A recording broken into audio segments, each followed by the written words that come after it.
पूरी दुनिया में 1100 रिलीजन है और 6500 भाषाएं बोली जाती हैं। गृहिणी, जिसका पूरा घर ऋणी हो, इसका मतलब बहन जी का पूरा पूरा घर बहन जी का ऋणी है। बहन जी का पूरा पूरा घर बहन जी का ऋणी है, क्योंकि हम बहन जी को गृहिणी कहते हैं। इस भाव का कोई और शब्द दुनिया के किसी भी भाषा में नहीं है।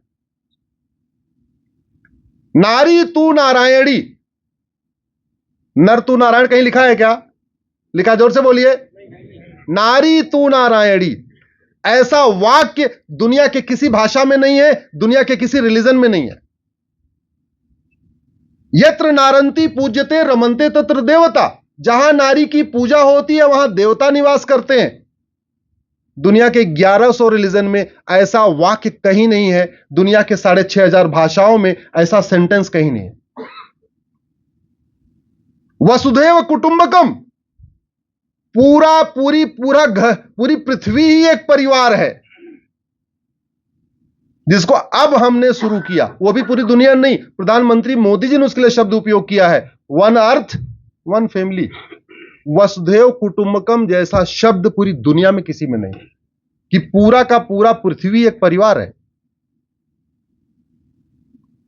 16 संस्कार जैसा विधान दुनिया के किसी भी रिलीजन में नहीं है। अष्टांग योग, सुना आपने अष्टांग योग कभी? गूगल कर ला बाद में, अष्टांग योग। अष्टांग योग जैसी व्यवस्था दुनिया के किसी रिलीजन में नहीं है। तो कायदे से, क्योंकि आपका विषय है संविधान का लक्ष्य और उद्देश्य, संविधान का लक्ष्य है राम राज्य की स्थापना करना। मैं बार बार राम राज्य की स्थापना क्यों कह रहा हूं? क्योंकि पूरी दुनिया में महिलाओं के प्रति 3 भाव होता है। एक भाव पश्चिम का है, अमेरिका और यूरोप का है। वो क्या भाव है? कि महिलाएं आनंद की वस्तु हैं, उपभोग की वस्तु हैं, और ये सार्वजनिक उपभोग की वस्तु हैं। इसलिए अमेरिका यूरोप में छोटा छोटा कपड़ा पहनाते हैं, भाई सब लोग देखते रहो। अरब में वही भाव है कि महिला उपभोग की वस्तु है, लेकिन वो हमारी प्राइवेट प्रॉपर्टी है, कोई देख ही ना पाए, इसलिए ऊपर से लेकर नीचे तक पूरा ढक के रखते हैं। ये भारत है जहां हम महिला को समान नहीं मानते, महिला को उपभोग की वस्तु नहीं मानते। हम नारी तू नारायणी कहते हैं, यत नारंती पूज्यते रमन्ते तत्र देवता कहते हैं, हम गृहिणी कहते हैं। हम उसके बिना कोई पूजा नहीं करते। पत्नी अगर है तो पत्नी के बिना हम कोई धार्मिक कार्य नहीं करते, पूजा पाठ नहीं करते, किसी विवाह संस्कार में नहीं जाते। यह भारत का भाव है। इसलिए भारतीय संस्कृति का प्रचार प्रसार करना, भारतीय परंपरा का प्रचार प्रसार करना, भारतीय रीतियों का प्रचार प्रसार करना, भारतीय प्रथाओं का प्रचार प्रसार करना, भारतीय भाषाओं का प्रचार प्रसार करना, भारतीय संस्कृति का प्रचार प्रसार करना, यह किसकी ड्यूटी है? जोर से बोलिए जरा। सरकारों की। यह संविधान भारत का है, यह विदेश का नहीं है, अमेरिका, यूरोप या अरब का नहीं है, यह संविधान भारत का है। इस संविधान का लक्ष्य है भारतीय संस्कृति का प्रचार, भारतीय भाषाओं का प्रचार, भारतीय रीतियों का प्रचार, भारतीय ज्ञान विज्ञान का प्रचार, भारतीय परंपरा का प्रचार। उसके प्रचार प्रसार के लिए हमने एक व्यवस्था बनाई है। एक राष्ट्रपति बना दिया, उस राष्ट्रपति के नीचे एक प्रधानमंत्री, एक चीफ जस्टिस ऑफ इंडिया, ऐसे कार्यपालिका, न्यायपालिका, विधायिका बना दिया। उसके नीचे फिर सांसद, विधायक, मंत्री बना दिया, फिर पार्षद प्रधान बना दिया। लेकिन सबका लक्ष्य क्या है? ये राम राज्य की। और अगर राम राज्य को 4 शब्दों में बोले तो जरा जोर से बोलिए, धर्म की। जोर से बोलिए जरा। भाई ब्रेकफास्ट करके नहीं आए क्या पीछे वाले? धर्म की, अधर्म का, प्राणियों में, विश्व का, यही राम राज्य है और यही संविधान का उद्देश्य भी है। दुनिया के किसी भी संविधान में विश्व का कल्याण हो ऐसा कहीं कोई आर्टिकल नहीं है। दुनिया के बारी जितने भी संविधान हैं उसमें केवल 2 चीजें हैं, धर्म की जय हो, अधर्म का नाश हो, बस। अच्छी चीजें आगे बढ़े, बुरी चीजें खत्म हो। हमारे यहां धर्म की जय हो, अधर्म का नाश हो, प्राणियों में सद्भावना हो, विश्व का कल्याण हो। अब कुछ लोग अधिवक्ता भी मित्र हमारे सोच रहे हैं संविधान में कहां लिखा है, तो प्रियम्बल पढ़ो। प्रियम्बल में क्या लिखा है? प्रियम्बल के एक शब्द पे आज तक कभी चर्चा नहीं हुई, दुर्भाग्य की बात है, जिसपे सबसे ज्यादा चर्चा होनी चाहिए थी। इसमें अधिवक्ता बंधु हमारे कितने जरा हाथ उठाए? बहुत बड़ी संख्या में। पहला शब्द आता है सोवरिन। भारत में सेकुलरिज्म के ऊपर इतनी चर्चा हो गई जो 75 में आया, लेकिन संविधान के प्रियम्बल का जो पहला शब्द है सोवरिन, उस पे संसद, विधानसभा, लोकसभा, राज्यसभा में, मीडिया में कभी चर्चा ही नहीं हुई। सोवरिन का मतलब संप्रभु, मराठी में क्या बोलेंगे उसको? सोवरिन का मतलब यह हुआ we the people of India. हम ओथ लेते हैं ना, ओथ कब लेते हैं? 26 नवंबर 1949 को, यानी रिपब्लिक डे से 2 महीने पहले ओथ लेते हैं।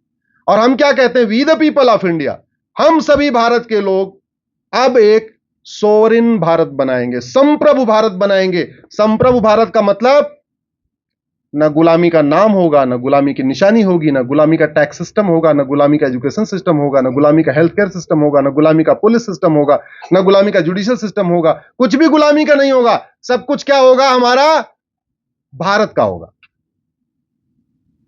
लेकिन कड़वी सच्चाई यह है, शिक्षा व्यवस्था गुलामी वाली, चिकित्सा व्यवस्था गुलामी वाली, टैक्स व्यवस्था गुलामी वाली, पुलिस व्यवस्था गुलामी वाली, न्यायिक व्यवस्था गुलामी वाली, प्रशासनिक व्यवस्था गुलामी वाली, सब कुछ गुलामी का चल रहा है। चलो आपके यहां गुलामी का एक निशान मिट गया, संभाजी नगर हो गया। आप लोगों को बहुत बहुत धन्यवाद, बहुत बहुत बधाई।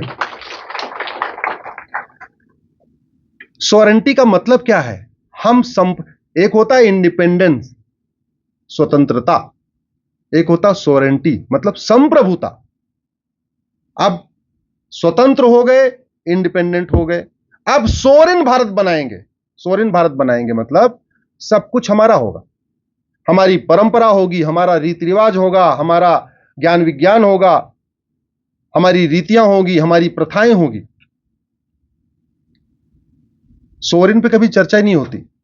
और एक संविधान के एक और आर्टिकल पे चर्चा नहीं होती, जो मैं बहन जी को विशेष रूप से, चूंकि उन्होंने अपने उद्बोधन में कहा, आर्टिकल 13। आर्टिकल 14 की बात खूब होती है, हम सब एक समान है, इक्वलिटी बिफोर लॉ। आर्टिकल 15 भेदभाव मत करो। आर्टिकल 16 सबको समान अवसर दो। आर्टिकल 25 राइट टू रिलीजन है।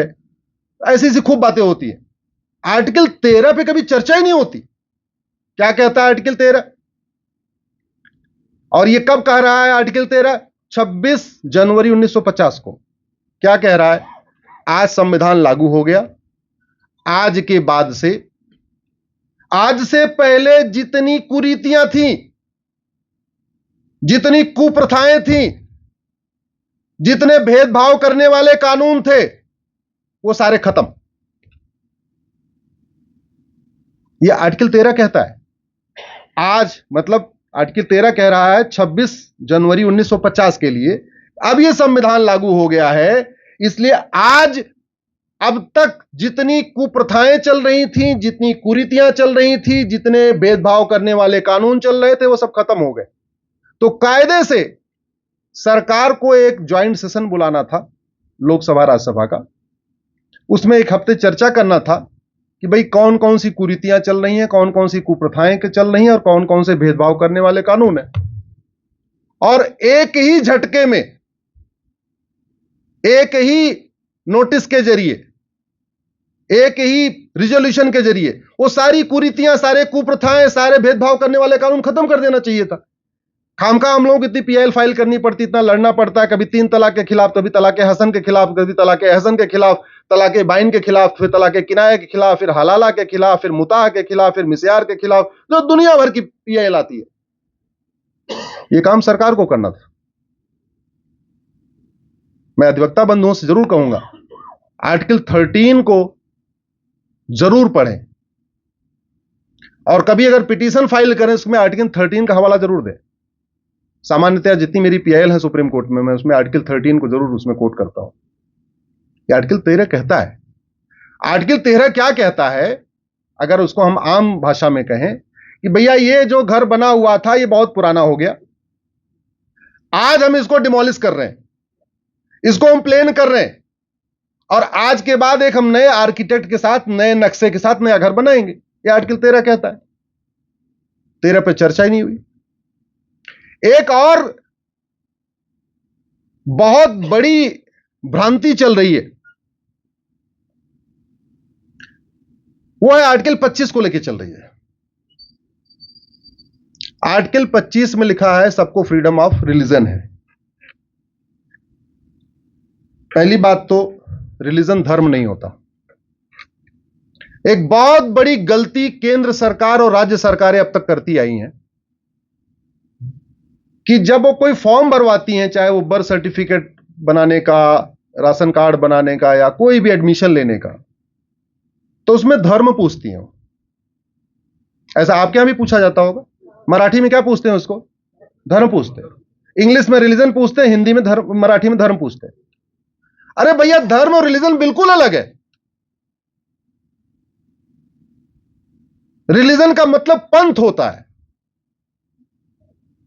भारत पंथ निरपेक्ष है, धर्म निरपेक्ष नहीं है।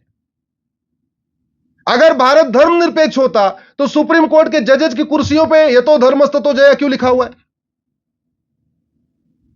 सुप्रीम कोर्ट के जो जजेस बैठते हैं उनकी कुर्सियों पे मोटे मोटे अक्षरों में लिखा हुआ है, बड़े बड़े अक्षरों में, यतो धर्मस्ततो जयः। जहां धर्म होगा उसकी जय होगी। अगर भारत धर्म निरपेक्ष हो गया तो वहां से हटा देना चाहिए था।